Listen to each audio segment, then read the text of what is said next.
क्रान्तिकारी online टेलिभिजनमा तपाईहरुलाई स्वागत छ।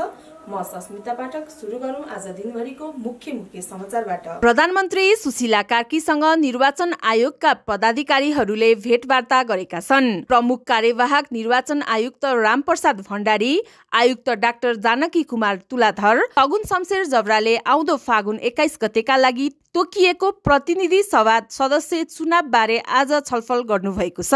खानेबासीको अवरोध हटेसँगै मेलम्ची खानेपानी आयोजनाको मुहानबाट सुरुङमा पानी पठाउने काम सुरु भएको छ। गए राति सहमति भएपछि आज बिहान सुरुङमा पानी पठाउने काम सुरु भएको र आज बेलुकासम्म सुन्दरी जल प्रशोधन केन्द्रमा आइपुग्ने मेलम्ची विकास समितिका कार्यकारी निर्देशकले जानकारी दिएका छन्। विश्व सम्पदा सूचीमा सूचीकृत पशुपतिनाथ र बौद्धनाथ चैत्य जोड्ने गौरीघाट बौद्ध सडकको कालोपत्रे उप्काएर असफाल्ट प्रविधिको कालोपत्रे गर्न लागि छ। एभरेस्ट महिला भलिबल लिगमा कर्णाली एसिसरले मधेस युनाइटेडलाई 3 को सोझो सेटमा हराएको छ। काठमाडौँको त्रिपुरेश्वरमा रहेको राष्ट्रिय खेलकुद परिषद राखेपको कभर्ड हलमा आज भएको खेलमा कर्णालीले मधेसलाई 25-15, 25-12 र 25-17 ले हरायो। यस्तै पहिलो अर्को खेलमा ललितपुर किङ्स र पोखरा निन्जा बीच प्रतिस्पर्धा भइरहेको छ। अमेरिकी राष्ट्रपति डोनाल्ड ट्रम्पले H-1B भिसाको बचाउ गर्दै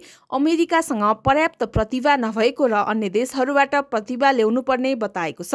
भदौ 23 गतेको आन्दोलनपछि 21 दलले दर्ताका लागि निर्वाचन आयोगमा निवेदन दिएका छन्। सरकारले फागुन 21 गतेका लागि प्रतिनिधि सभाको निर्वाचन गर्ने मिति तोकेको छ। घरमा सुपरहिट बन्ने बाटोतर्फ उन्मुख फिल्म परानलाई विदेशबाट उच्च माग गरिएको छ। दीपक आचार्य काखु निर्देशित फिल्मको अन्तर्राष्ट्रिय वितरण अधिकार 7 सिज सिनेमाले सुरक्षित गरेको छ। वितरण कम्पनीका अनुसार निरसा स्टार र सोशल ड्रामा शुक्रबारदेखि प्रमुख अन्तर्जातीय बजारमा रिलिज हुँदैछ।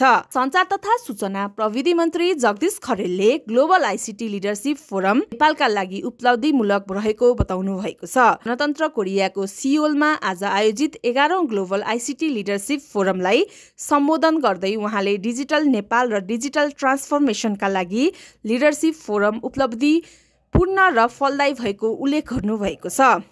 शिक्षा विज्ञान तथा प्रविधि मन्त्रालयले सामुदायिक विद्यालय र सिकाइ केन्द्रका नाममा भएको जग्गा र भोग चलनको अवस्थाबारे विवरण मागेको छ। सरकार र दुर्गा परसाई नेतृत्वको राष्ट्रियता धर्म संस्कृति र नागरिक बचाउ महाअभियान बीच सिंहदरबारमा वार्ता भएको छ।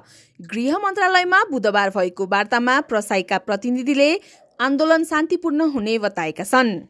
दर्शकबिन, तपाईहरुलाई आजको समाचार कस्तो लाग्यो त कमेन्ट बक्समा गई कमेन्ट गर्नुहोला। साथै हाम्रो च्यानललाई सब्स्क्राइब गरी हामीलाई प्रोत्साहन गर्न नभुल्नुहोला।